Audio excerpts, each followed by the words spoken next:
United Arab Emirates said a drone strike had triggered a fire near its nuclear power station on Sunday, calling the incident a dangerous escalation. Officials are investigating the source of the strike. The country's defense ministry said 3 drones had entered the UAE from the western border direction. US President Donald Trump has warned Iran the clock is ticking as talks to bring the war to an end have stalled. They better get moving fast or there won't be anything left of them, he wrote on his Truth social platform. Time is of the essence. For the past 3 decades, China has been a nation of homeowners, supercharging the world's second largest economy and fulfilling the dreams of millions. Since the decline and eventual end of a welfare housing policy in the 1990s, government planning has coalesced with deep-seated cultural norms to create a level of private ownership unfathomable in the West.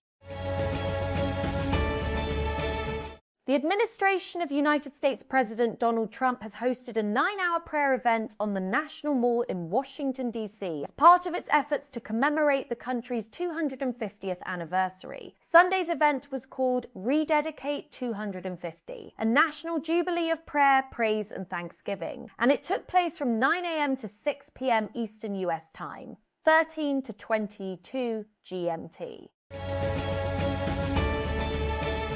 A series of Israeli air attacks on southern and eastern Lebanon has killed at least 5 people and injured more than a dozen, according to the health ministry. Despite Israel agreeing to a ceasefire extension with Hezbollah, the attacks on Sunday included the municipalities of Tyre Felseh, Tyre Deba, Az Zariah and Jebchit.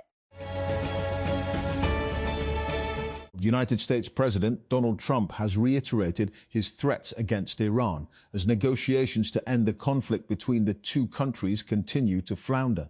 In a Sunday morning post on his platform Truth Social, Trump warned that time was running short before a fresh wave of US military action might be launched. Privacy will be a major theme when Apple unveils a new version of Siri at the Worldwide Developers Conference in June, according to Bloomberg's Mark Gurman. The Siri relaunch is widely seen as Apple's big chance to re-establish its relevance in artificial intelligence. As part of that effort, company executives will argue that they're taking a more privacy-friendly approach than most other AI companies, Gurman said.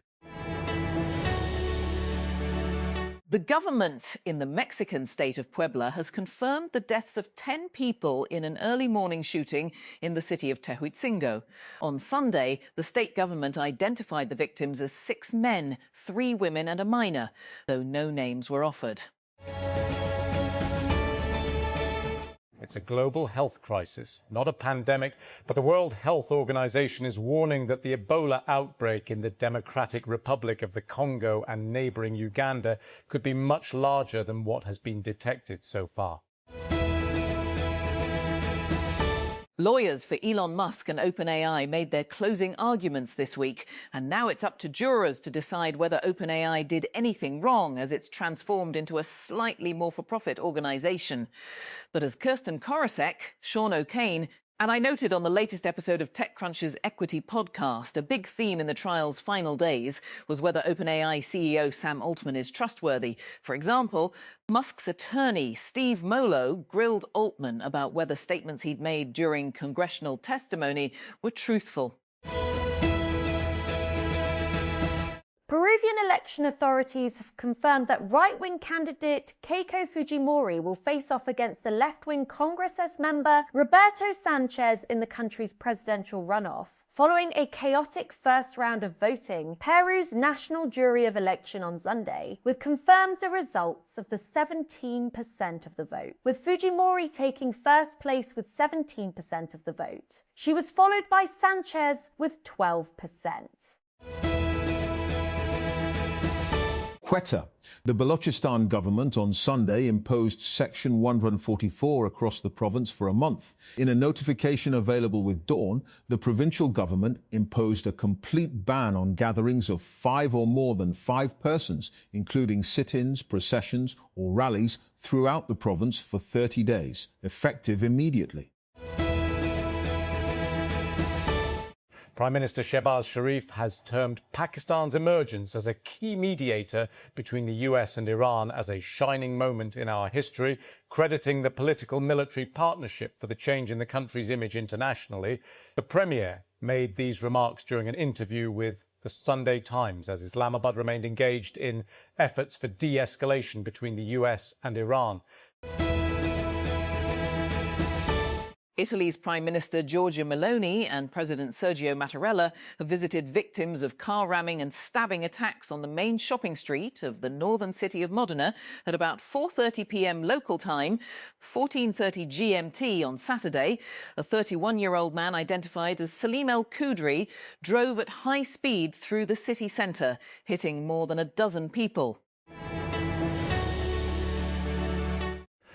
A prosecutor in France has revealed that about 10 new suspected victims have come forward in the European country's probe into the network of late US sex offender Jeffrey Epstein. Speaking with the RTL broadcaster, Paris public prosecutor Laura Beckwach said on Sunday that about 20 suspected victims had made themselves known after she, in February, urged potential victims to speak up. Pakistan expressed on Sunday utmost satisfaction over a supplemental award by the Permanent Court of Arbitration, PCA, that it said affirmed Islamabad's position of the Indus Waters Treaty, placing substantive limits on India's water control capability on Indus River system's western rivers. The decision pertained to maximum pondage, a technical term for the maximum volume of water that could be stored in a reservoir. In Indus Waters Treaty proceedings arising from design disputes concerning the Ratley hydroelectric plant and the Kishanganga hydroelectric project in occupied Kashmir, a statement issued by the Pakistan government said. Israeli attacks across the Gaza Strip have killed at least 5 Palestinians, including 3 in Deir el-Balah and others in Khan Yunis and Beit Lahia. Sunday's attack on the central city of Deir el-Balah targeted a community kitchen, and all 3 victims were charity workers, according to Al Jazeera's Hind Qudri, reporting from Gaza City. Commencement season has come around again. And this year, at least a couple speakers have discovered that it's tough to get graduating students excited about a future shaped by artificial intelligence. Last week, Gloria Kuhlfield, an executive at real estate firm Tavistock Development Company, gave a speech at the University of Central Florida, acknowledging that we're living in a time of profound change, which can be both exciting and daunting.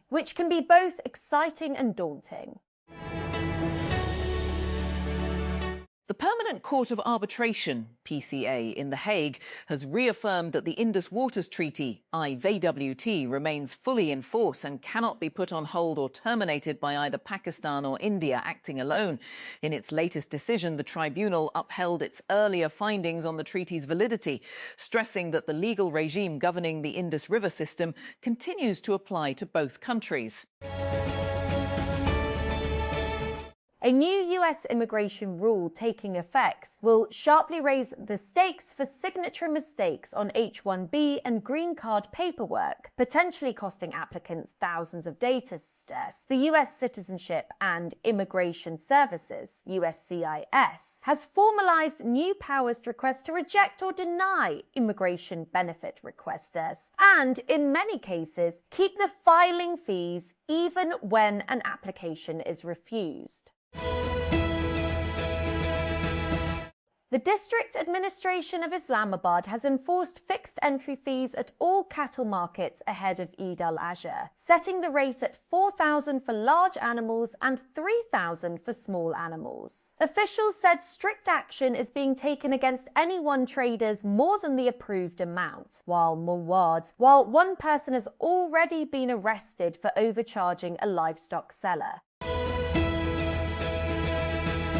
One of 4 Canadians who returned home from a cruise ship where there was a hantavirus outbreak received a presumptive positive test result for the virus. Canadian officials said Saturday. Results from the National Microbiology Lab in Winnipeg to confirm the case are expected to come over the weekend, said Dr. Bonnie Henry, the public health officer for the province of British Columbia.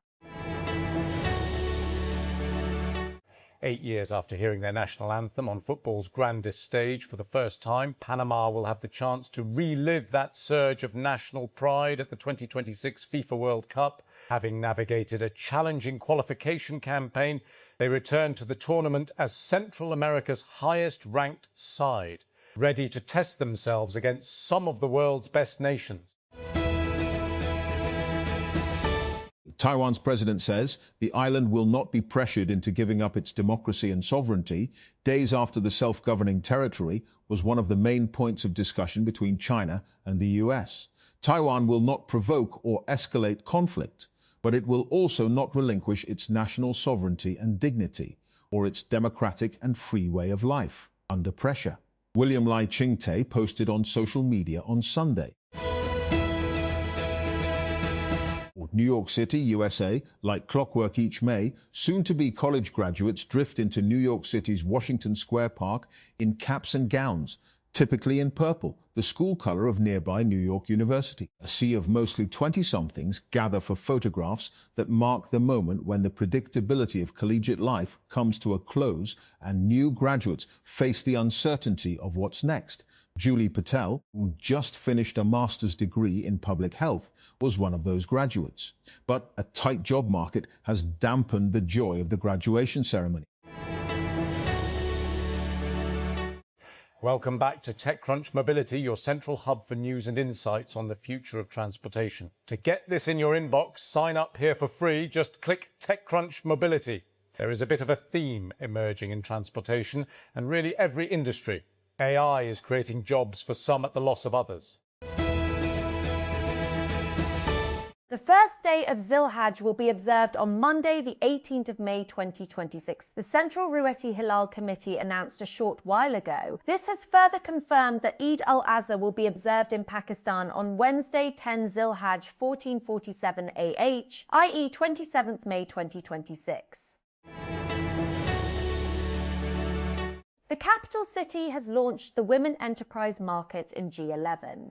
M&A and Parliamentary Secretary Farah Naz Akbar inaugurated the facility in a ceremony that was organised by the Islamabad Women Chamber of Commerce and Industry in partnership with the Capital Development Authority, Metropolitan Corporation Islamabad and JazzCash. The Marketplace initiative responds to stark gender disparities in Pakistan's business sector, where women constitute only 1% of entrepreneurs compared to 21% for men. The facility operates entirely on cashless transactions, designed to integrate female business owners into formal financial systems and enhance their digital literacy. The Ru'ati Hilal Committee announced on Sunday that the Zilhajj moon had been sighted and Eid al-Adha will be celebrated on May 27. The announcement came after the committee met earlier today in Karachi for the moon sighting, while meetings of zonal committees were also convened in Islamabad, Lahore, Quetta and Peshawar. Islamabad, the Directorate General of Immigration and Passports, DGIP, is set to introduce nationwide home delivery of passports and launch a chatbot to help applicants, Passports DG Muhammad Ali Randhawa told Dawn on Sunday. Applicants will soon have the option to get passports delivered to their doorsteps, he said, adding that discussions with a courier service company were underway for this purpose.